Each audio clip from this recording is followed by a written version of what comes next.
दोस्तों, सोचिए, भारत के एक प्रधानमंत्री की अचानक विदेश में मौत हो जाए। सरकारी तौर पर कहा जाए कि उनकी मौत हार्ट अटैक से हुई थी, लेकिन सालों बाद भी लोगों के मन में एक सवाल बना रहे, क्या वाकई उनकी मौत प्राकृतिक थी या फिर इस पूरी कहानी के पीछे कोई ऐसा राज था जिसे दुनिया से छिपा दिया गया। आज की कहानी भारत के दूसरे प्रधानमंत्री लाल बहादुर शास्त्री की रहस्यमयी मौत से जुड़े इन्हीं सवालों के इर्द गिर्द घूमती है और इसी रहस्य को सामने लाने की कोशिश करती है फिल्म द ताशकंद फाइल्स। कहानी की शुरुआत होती है एक न्यूज़पेपर की एडिटर रागिनी फुले से।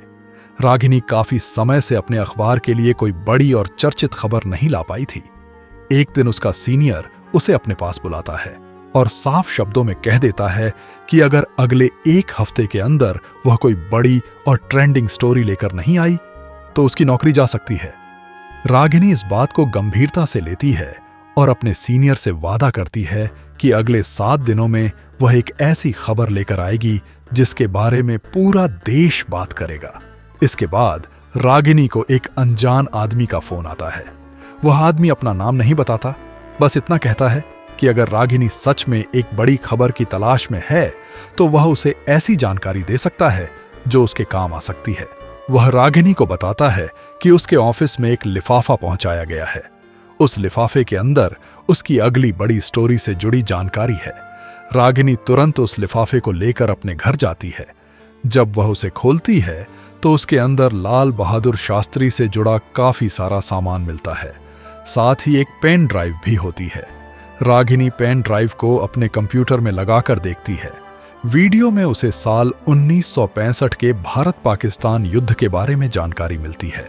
भारत और पाकिस्तान के बीच युद्ध हुआ था और भारत ने पाकिस्तान के खिलाफ जीत हासिल की थी। इसके बाद पाकिस्तान भारत के साथ समझौता करना चाहता है। इसी वजह से 1966 में दोनों देशों के बीच बातचीत के लिए ताशकंद में बैठक तय होती है। लाल बहादुर शास्त्री भी इसी समझौते के लिए ताशकंद जाते हैं।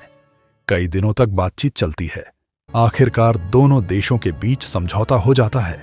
समझौता होने के बाद वहां मौजूद लोग खुशी मनाते हैं और रात में एक पार्टी भी रखी जाती है। पार्टी खत्म होने के बाद लाल बहादुर शास्त्री अपने कमरे में वापस चले जाते हैं। वह कुछ देर कमरे में टहलते हैं और इसके बाद अचानक उनकी तबीयत खराब हो जाती है। कुछ ही समय में उनकी मौत हो जाती है। सरकारी तौर पर उनकी मौत का कारण हार्ट अटैक बताया जाता है, लेकिन यहीं से सबसे बड़ा सवाल पैदा होता है, क्या सच में उनकी मौत हार्ट अटैक की वजह से हुई थी या फिर उन्हें किसी ने जहर देकर मार दिया था? यही सवाल रागिनी के सामने भी खड़ा हो जाता है और अब वह इस पूरे मामले की गहराई से जांच करने का फैसला करती है। रागिनी पूरी रात इस मामले से जुड़ी जानकारी इकट्ठा करती रहती है। वह अलग अलग दस्तावेज पढ़ती है और अपनी एक पूरी फाइल तैयार करती है। अगली सुबह वह अपने सीनियर के पास जाती है और कहती है कि वह लाल बहादुर शास्त्री की मौत पर एक बड़ी स्टोरी करना चाहती है। वह अपनी पूरी रिसर्च उन्हें सौंप देती है। सीनियर उसकी रिसर्च पढ़कर प्रभावित हो जाता है। इसके बाद अखबार में ये स्टोरी प्रकाशित कर दी जाती है और जैसे ही ये खबर लोगों के सामने आती है, पूरे देश में एक नई बहस शुरू हो जाती है। लोग सवाल करने लगते हैं, आखिर लाल बहादुर शास्त्री की मौत हुई कैसे थी? क्या वह सिर्फ एक प्राकृतिक मौत थी या फिर इसके पीछे कोई बड़ी साजिश थी? इस बहस का असर सरकार पर भी पड़ने लगता है। विपक्ष के नेता श्याम सुंदर त्रिपाठी भी सरकार पर दबाव बनाना शुरू कर देते हैं। चुनाव नजदीक होने की वजह से वह इस मुद्दे को जोर शोर से उठाते हैं और सरकार से मांग करते हैं कि शास्त्री जी की मौत का सच देश के सामने लाया जाए। आखिरकार सरकार इस मामले की जांच के लिए एक कमेटी बनाने का फैसला करती है और सबसे हैरान करने वाली बात यह होती है कि रागिनी को भी उसी कमेटी का हिस्सा बना दिया जाता है। कमेटी में कुल 8 लोग शामिल किए जाते हैं। इनमें जज, रिसर्च ऑफिसर, प्रोफेसर, इतिहासकार, एनजीओ से जुड़े लोग और दूसरे पढ़े लिखे विशेषज्ञ शामिल होते हैं। शुरुआत में ज्यादातर लोगों को इस जांच में कोई खास दिलचस्पी नहीं होती। उनके हिसाब से मामला पहले से साफ था। लाल बहादुर शास्त्री की मौत हार्ट अटैक से हुई थी और अब इस पुराने मामले को दोबारा उठाने की कोई खास जरूरत नहीं थी।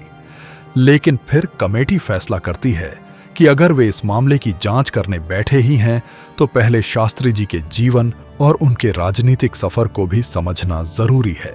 कमेटी में शास्त्री जी के शुरुआती जीवन की चर्चा होती है। बताया जाता है कि जब वह लगभग 12 साल के थे तब उन्होंने अपना सरनेम हटा दिया था, क्योंकि वह जाति व्यवस्था में विश्वास नहीं रखते थे। इसके बाद जब वह करीब 16 साल के हुए तो उन्होंने गांधी जी के साथ सत्याग्रह आंदोलन में हिस्सा लिया। आजादी के बाद लाल बहादुर शास्त्री देश के दूसरे प्रधानमंत्री बने, लेकिन प्रधानमंत्री बनने के कुछ समय बाद ही 61 साल की उम्र में ताशकंद में उनकी मौत हो गई। सबसे महत्वपूर्ण बात यह थी कि इससे पहले उन्हें 2 बार हार्ट अटैक आ चुका था। इसी वजह से उनकी तीसरी बार हुई तबीयत खराब होने को भी ज्यादातर लोगों ने स्वाभाविक रूप से हार्ट अटैक ही माना था।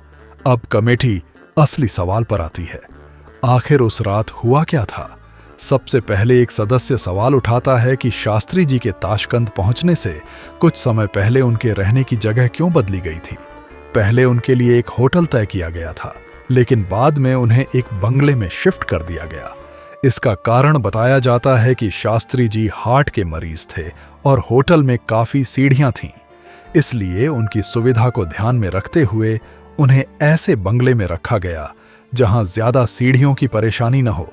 लेकिन यहीं कमेटी का एक सदस्य दूसरा सवाल उठा देता है। वह पूछता है कि अगर शास्त्री जी हार्ट के मरीज थे तो जिस बंगले में उन्हें रखा गया था वहां कोई ऑपरेशन थिएटर क्यों नहीं था? इतना ही नहीं, वहां ऑक्सीजन सिलेंडर तक मौजूद नहीं था। कमेटी के लिए यह बात सवाल खड़ा करती है कि एक हार्ट पेशेंट के कमरे के आसपास ऐसी जरूरी मेडिकल सुविधा क्यों नहीं रखी गई थी। इसके बाद कमेटी उस रात की घटनाओं को दोबारा समझने की कोशिश करती है। बताया जाता है कि शास्त्री जी पार्टी से लौटने के बाद रात करीब 12:30 बजे अपने कमरे में आराम करने चले गए थे। उस समय उनकी हालत बिल्कुल सामान्य थी, लेकिन थोड़ी देर बाद अचानक उनकी तबीयत बिगड़ने लगी। उनके डॉक्टर को तुरंत बुलाया गया, जिसका कमरा उनके कमरे के पास ही था। डॉक्टर वहां पहुंचते हैं और उन्हें एक इंजेक्शन दिया जाता है, लेकिन इंजेक्शन देने के कुछ ही मिनट बाद शास्त्री जी की हालत और बिगड़ जाती है और उनकी मौत हो जाती है। इसके बाद कई डॉक्टर वहां पहुंचते हैं और जांच करने के बाद उन्हें मृत घोषित कर देते हैं। अब कमेटी के सामने मेडिकल रिपोर्ट का मुद्दा आता है। शास्त्री जी की मौत से जुड़ी 2 अलग-अलग रिपोर्ट तैयार की गई थीं। एक रिपोर्ट भारतीय सरकार को दी गई और दूसरी सोवियत सरकार को। रागिनी इस बात पर ध्यान देती है कि उस रात शास्त्री जी को देखने के लिए कई डॉक्टर मौजूद थे, लेकिन उनमें से कुछ डॉक्टरों ने भारतीय रिपोर्ट पर हस्ताक्षर नहीं किए थे। यही बात रागिनी के मन में एक नया सवाल पैदा करती है। अगर मौत सामान्य हार्ट अटैक से हुई थी तो सभी डॉक्टरों ने एक ही रिपोर्ट पर हस्ताक्षर क्यों नहीं किए? इसके बाद इंजेक्शन को लेकर भी सवाल उठता है।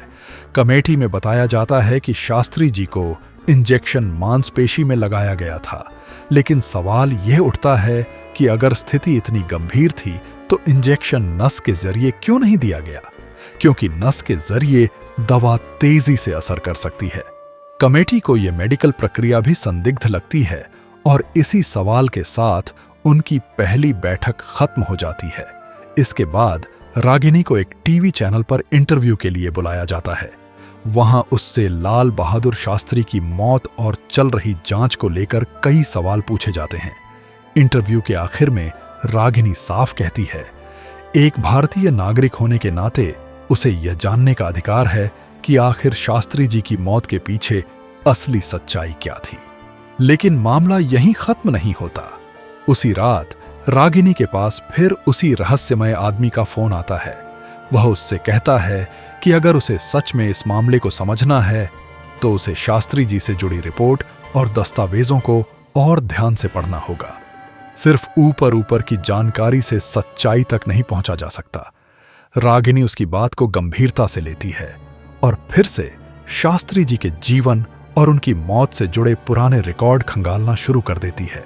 रागिनी अगले दिन अपने सीनियर एडिटर के पास जाती है और उससे कहती है कि उसे कुछ पुरानी जानकारी चाहिए। तब एडिटर उसे अपने पुराने सीनियर मिस्टर बख्शी के बारे में बताता है। बख्शी को लाल बहादुर शास्त्री के जीवन और उनकी मौत के मामले में काफी दिलचस्पी थी, लेकिन रिटायर होने के बाद वह अचानक गायब हो गए थे और किसी को उनके बारे में ज्यादा जानकारी नहीं थी। फिर एडिटर रागिनी को एक और बात बताता है। उसके मुताबिक एक जासूस मुख्तार ताशकंद में रहता है जो शास्त्री जी के बारे में काफी कुछ जानता है। रागिनी तय करती है कि उसे मुख्तार से मिलना ही होगा।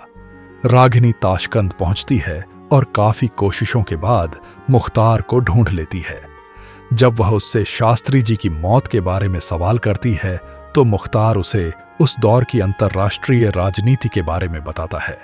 उस समय पूरी दुनिया कोल्ड वॉर के दौर से गुजर रही थी। एक तरफ अमेरिका की एजेंसी CIA थी और दूसरी तरफ सोवियत संघ की एजेंसी के GB। दोनों शक्तियां दुनिया के अलग अलग देशों में अपना प्रभाव बढ़ाने की कोशिश कर रही थीं।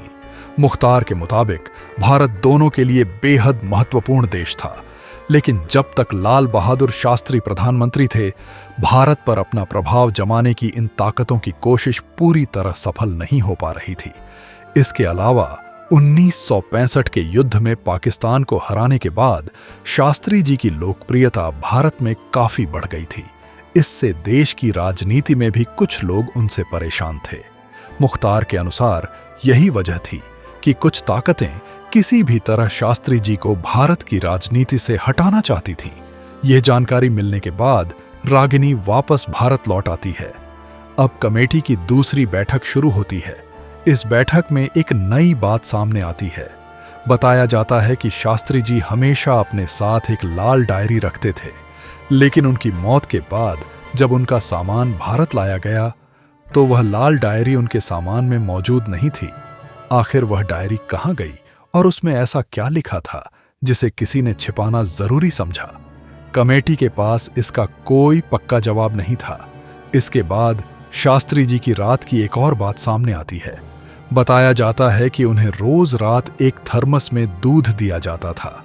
जिस रात उनकी मौत हुई उस रात भी उनके पास वही थर्मस मौजूद था। रिपोर्ट के अनुसार शास्त्री जी दूध पी चुके थे, लेकिन जब उनकी तबीयत खराब हुई तो उन्होंने अपने पास रखे उसी थर्मस की तरफ इशारा किया था। यहीं से एक और शक पैदा होता है, क्या उस दूध में कोई जहरीली चीज मिलाई गई थी? हालांकि इस बात की कोई पक्की पुष्टि नहीं हो पाती, फिर भी कमेटी के सामने ये एक महत्वपूर्ण सवाल बन जाता है। अब मेडिकल रिपोर्ट को फिर से देखा जाता है। शास्त्री जी की मौत से जुड़ी 2 मेडिकल रिपोर्ट सामने आती हैं। एक भारतीय सरकार के पास गई थी और दूसरी सोवियत सरकार के पास। भारतीय रिपोर्ट पर 6 डॉक्टरों के हस्ताक्षर थे, जबकि सोवियत रिपोर्ट पर 8 डॉक्टरों के हस्ताक्षर बताए जाते हैं।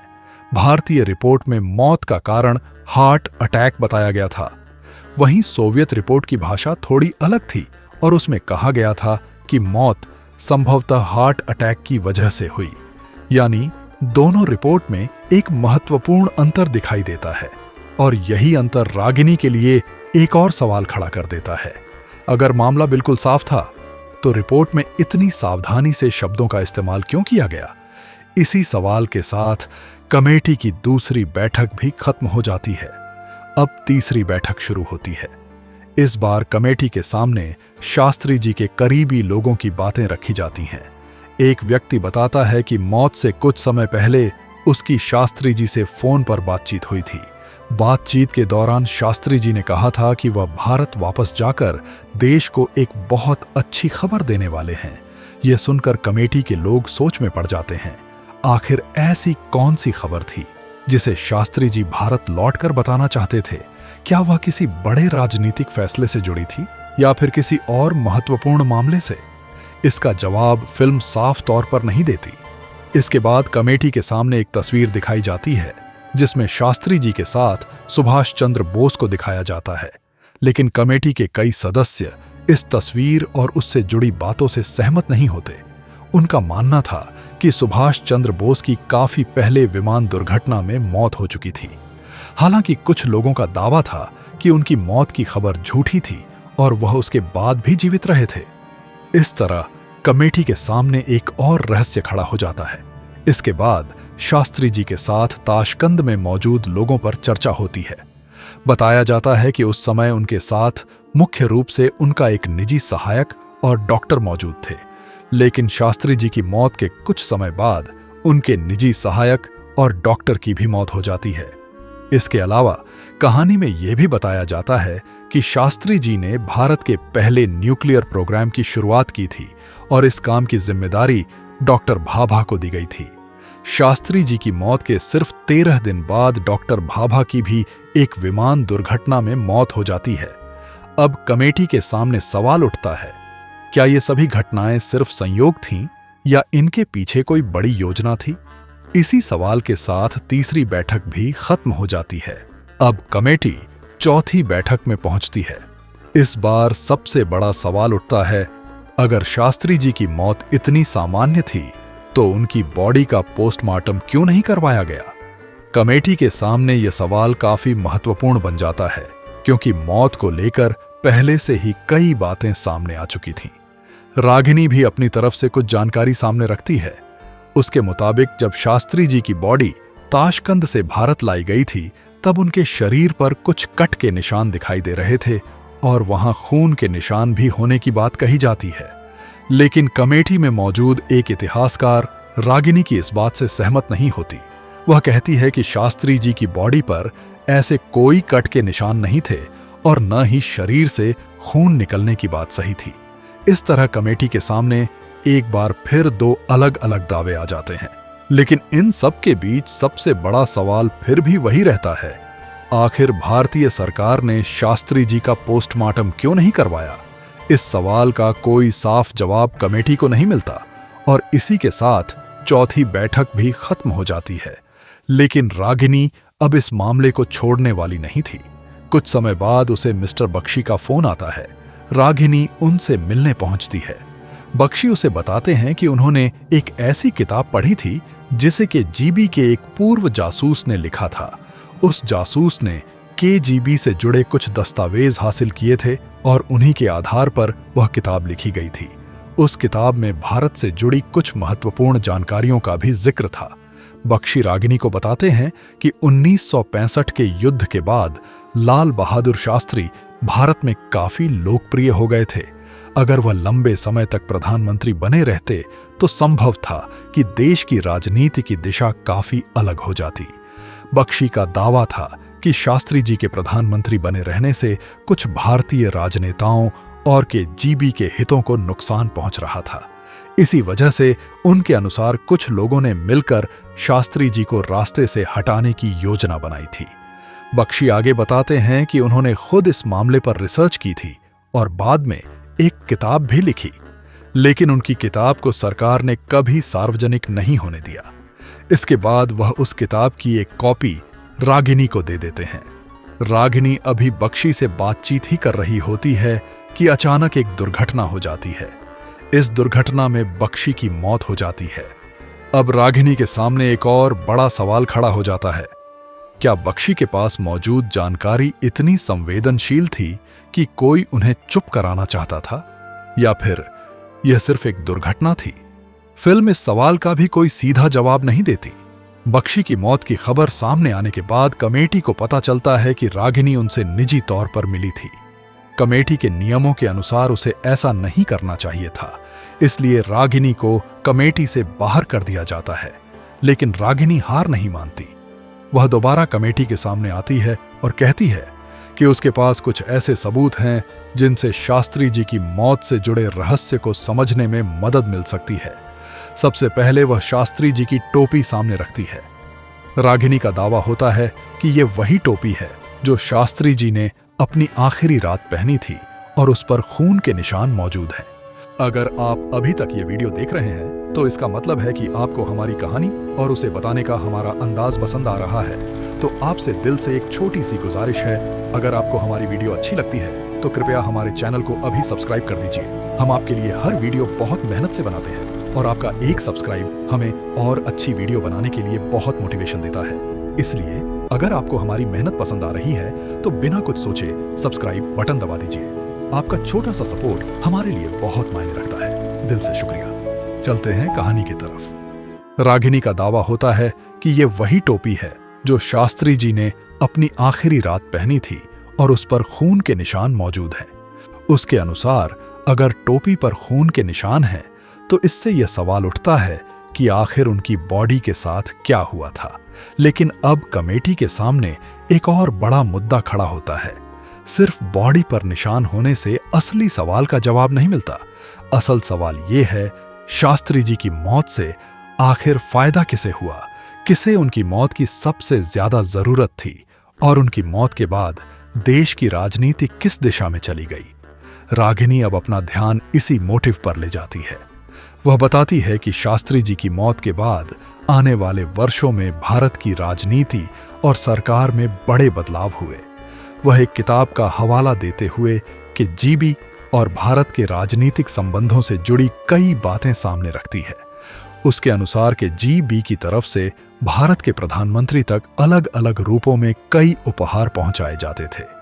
इसके बाद वह भारत में लगी इमरजेंसी का भी जिक्र करती है, जिसके दौरान बड़ी संख्या में लोगों को गिरफ्तार किया गया और देश की राजनीतिक स्थिति पूरी तरह बदल गई। रागिनी का दावा था कि शास्त्री जी की मौत के बाद भारत में विदेशी जासूसी गतिविधियां काफी मजबूत हो गई थीं। वह यह भी बताती है कि उस दौर में केजीबी के सैकड़ों एजेंट भारत में मौजूद होने की बात कही गई थी।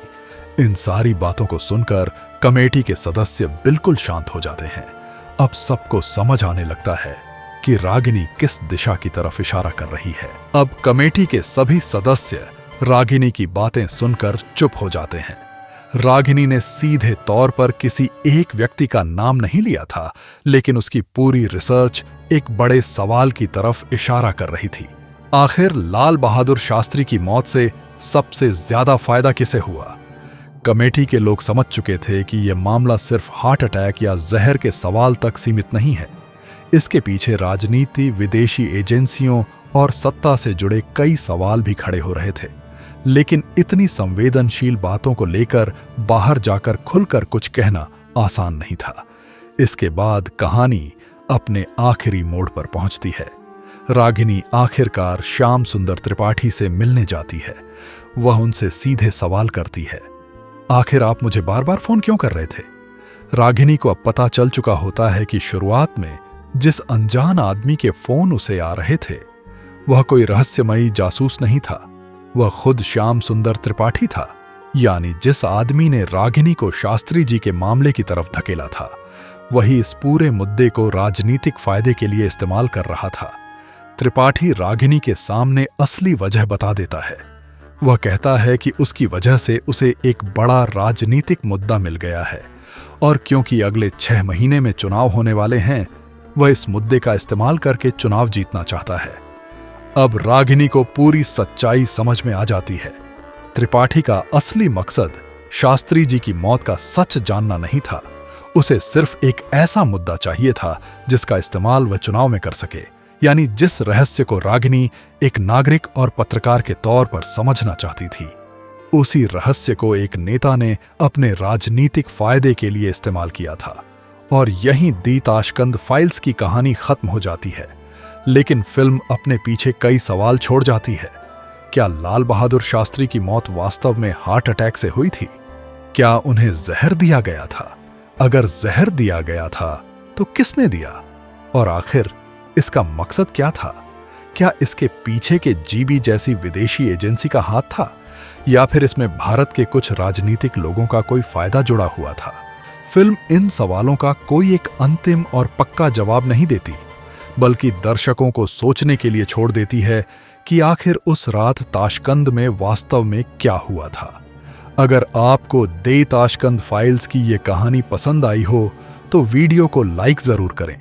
कमेंट में बताइए कि आपके हिसाब से शास्त्री जी की मौत के पीछे असली वजह क्या हो सकती थी। और ऐसी ही रहस्यमयी फिल्मों की कहानी सुनने के लिए ड्रीम स्नैप्स को सब्सक्राइब करना बिल्कुल मत भूलिए।